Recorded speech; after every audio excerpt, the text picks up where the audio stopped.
Regarde Sandra, notre facture d'électricité a doublé. Quoi?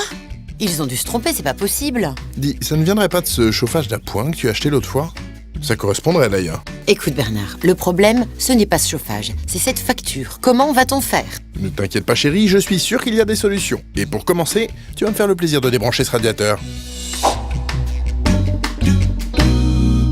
Le Code de la consommation impose aux fournisseurs d'énergie d'effectuer au moins une fois par an une facture en fonction de votre consommation réelle. Concrètement, ça veut dire que le distributeur d'énergie va venir chez vous, va effectuer un relevé et transmettra ce relevé au fournisseur. toutefois, soyez vigilants.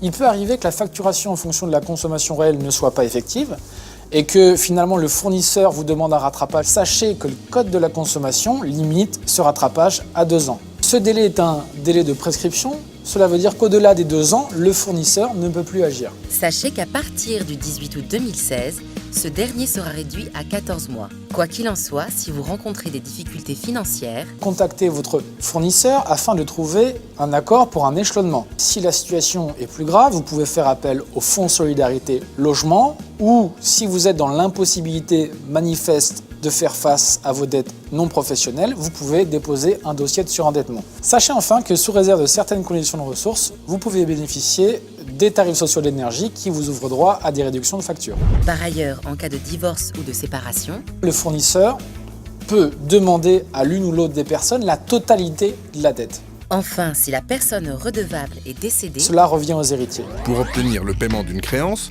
sachez que votre fournisseur d'énergie doit agir dans les 2 ans qui suivent son exigibilité. Et qu'en cas de difficulté, vous pouvez demander un échelonnement de votre dette. Sachez qu'une séparation, un divorce ou un décès sont considérés comme des cas spécifiques.